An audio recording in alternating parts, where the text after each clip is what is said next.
Hey guys, real quick, only 40% of our viewers are actually subscribed, so let's change that right now. Hit that subscribe button right below. 4 o'clock games, a whole bunch of 2-score games with 40-plus points.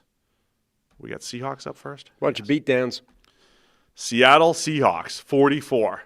Arizona Cardinals, 22. Second straight week, the Seahawks dominated, got up to a huge lead early. They were up 35-0. Yeah. Not even halfway through the second quarter. And then held on the fourth down. Like, it was an absolute destruction. It was nuts. Yeah, a beatdown for the Seahawks. 35-0. It was 38-7 at the half. They've now outscored the Cardinals and Commanders 69-14 in the first half alone. Yeah. Over a 6-day period. Dominant Seattle team. I'll say this, 2 of them were defensive touchdowns, almost identical. The Cardinals fought back into this. Like, if you didn't have the defensive touchdowns, it ends up being a pretty close game. I know it's like garbage timey, but like I think Arizona, they forced some turnovers and got back into it. But yeah, Seattle establishing their dominance on both sides. Yeah, I mean, you don't get to 35-0 and a half without it being on all phases. Like, it's not just the offense that puts up that kind of score. Just an absolute annihilation. Like, they force a fumble on Jacoby Brissett, touchdown.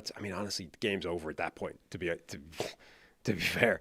The second half, like, I know it got closer, but that's one where I think you saw that basically in all 3 games in the 4 o'clock window. It's kind of hard to sustain an absolute ass kicking when you know the game's probably won at halftime. Yeah. Right? We saw this a few years ago where the Colts had like a 33-0 lead over the Vikings and then lost it. It's just so hard, I think, to keep your foot on the gas, and eventually when it starts to chip away, suddenly you start to really tighten up and get worried. Like, this game was done very, very early. 35-0. They hold on 4th down. Darnold fumbles to give them like 1st and goal right back, and then like that's where you get a score from the first place. Throws that pick off, pass off his lineman's helmet. Yeah, a tight end's helmet. I was saying yesterday, Seattle has now got 30 or more first half points 3 times this season. It's happened 4 times this year. The 4th time was when the Vikings absolutely stomped the Bengals. But Seattle has 3 of the 4. They are just destroying teams in the first half. It's insane what they're doing. 2, I said, almost identical. Tyrese Knight, strip sacks, forced fumbles in the throwing motion of Jacoby Brissett, where DeMarcus Lawrence picks it up and runs it in for a touchdown. Yeah. Amazing. The same guy on the sack, same guy on the fumble recovery, both for touchdowns. So that's 2 of the first quarter touchdowns. They did the same thing again. I don't know why it's standing out to me against Arizona. When we were doing the watch along, I was like, why is Sam Darnold rolling out to the left so often? It was the Arizona game. I know he's done it at other times this year, but in this game he did it a couple times, including early on, 43-yarder to Jackson Smith-Njigba, because they're just money throwing the ball down the field. So that's how it all started. JSN's over 1,000 receiving yards for the season already. They're 9 games in. And so, man, there's so much to like about Seattle's offense. Darnold only needed to throw the ball 12 times, 10 of 12 for 178, and that kind of fluky interception in there. I mean, just think about that for a second. They put up 44 points, had the game an absolute destruction, and Darnold only needed to pass 12 times. Yeah, they're just they're efficient when they throw. There was a 67-yarder, kind of a busted coverage from Arizona, which spurred me because I knew Darnold was at like 9.6, some insane number, yards per attempt coming into the game.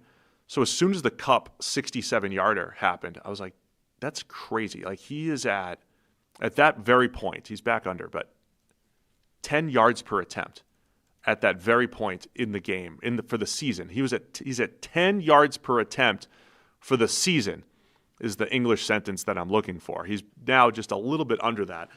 Do people realize how crazy of a number that is? You're averaging a first down every time you drop back. That's as like the Seattle Seahawks. Like a good normal, like the NFL average is about 7. It's like a full yard higher than peak Brock Purdy 49ers Shanahan cheat code system. Yeah, like it's insane. Matt Ryan had that one spectacular 2016 season with Kyle Shanahan where he was like right up around 9, which was crazy.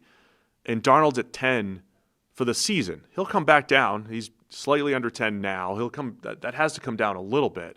But it's just a descriptor of how efficient this passing attack has been.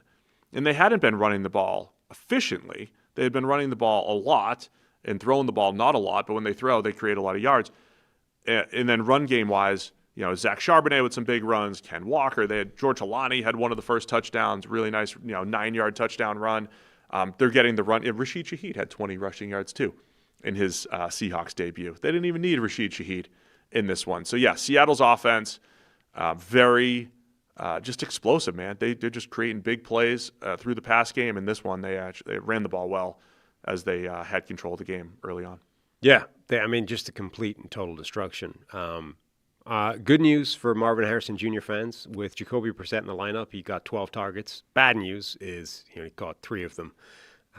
Having said that, one of them was a back shoulder, throw. Apparently, Jacoby and Marvin Harrison were able to get on the back shoulder page together. I had the same note because there was 2 fades because one was a 2-point. He had a fade for a 2-point and a garbage time touchdown. So the fade back shoulder game with Jacoby and Marvin Harrison Jr., I think they can at least do that. And to be fair, there was another catch. A spectacular pass breakup from Pritchett in the end zone.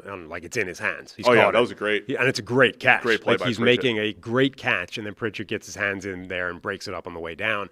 So, legitimately, I think you are seeing an unlocking of Marvin Harrison Jr. with Jacoby Brissett in the lineup. It just didn't make any difference whatsoever because they were already dead by the time it got anywhere. Yeah. So really impressive from Seattle. This was juggernaut type of stuff. And as the 4:00 games, I said a couple hours ago, a lot of the show, or at least a couple times, I'm thinking ahead, right? I'm watching Seattle do this. I'm watching the Rams dismantle the Niners. The Niners kept fighting back into it. But I'm just like, man, they're playing next week. Yeah. Seahawks, Rams next week, and both teams playing at that juggernaut type of level. The matchups themselves are going to be really interesting in that game. But because I think Seattle's defense is better. I think Seattle's defense has at least the high-end potential, the turnover ability. They're another one of those teams that is just meshing the pass rush and the coverage. They're making life difficult on the back end. And then they're bringing pressure with their defensive linemen. Nicky Minwari had a sack in there as well. Tyrese Knight had the 2 strip sacks as a linebacker. So their blitz package is really good. 4-man pressure is really good. The coverage unit's really good. Seattle is just unbelievable right now. Yeah, they are. They look insane. Couple of things from Arizona's point of view. Walter Nolan went down in this game holding a knee and got helped off. Hopefully that's not bad. I haven't seen any update on that, but he had just come back from an injury and was good in his debut. Really hope he's avoided something nasty there. Calais Campbell is now 12 games away from Jim Marshall's all-time record of games played for a defensive lineman. Wow, he's in that's third amazing. Position right now. He's only 9 games behind Bruce Smith for second in that list. I don't think he can reach either of those this season, right? He would have to play another game, or another year rather, to hit that. But he's already third in terms of all-time defensive lineman games played, which is pretty crazy. Man. Get him back. Did he say he's still cooking? Done? He's still good. Yeah, still very good. There's a chart out there. I don't know where the data is from. PFF, I think, is a part of it. But it's like pass rush, win rate, pressure rate. Basically the same thing. But you've got Cardinals defensive tackles that aren't Calais Campbell in the bottom crappy quadrant. And then you've got Calais Campbell, who's still better than average as an interior pass rusher. He's approaching 40 and he's still really good. I always joke, you just never know which guy's just going to play till they're 40. You couldn't have predicted 10 years ago, Calais Campbell's the guy that's going to be here for another decade and just keep playing well and do it across. Remember we went to Jacksonville, started playing more like power edge instead of defensive tackle and was really spectacular there. What a great career. He's had Campbell. He's had a better second half. He's had a Tom Brady career where the second half was better than the first half and the first half was really good. Yeah. He left Arizona and you're he's reaching the point, 30 years old, blah, blah, blah. Maybe he's going to be on the downslope. But no, from that moment on, he started cooking the best defensive tackle in the game, or one of them. And is still a really positive player. If I would want him back just to break that record. Oh, definitely. If he's that close, might as well. Was Marshall's did he do it consecutively? Because he had the streak that was insane. I don't know. I don't know if all of his, if he played literally every start that way. I've said before, I have incredible baseball history knowledge, football history. Don't have that. I do not have that. I've got 90s football knowledge. 80s and 90s NFL knowledge. Baseball history, though, I can go back. I know back to Marshall. the 1900s, early 1900s. I got that. I know Marshall has like a consecutive start streak, but I don't know if it's the same as games played. Like I don't know if he had any games where he didn't start consecutively. Do you have anything else on this one? No. Thanks for watching all the way to the end of the video. Check the Mic is live Monday, Wednesday, and Thursday, so be sure to hit subscribe so you don't miss a video. You heard the man. Subscribe.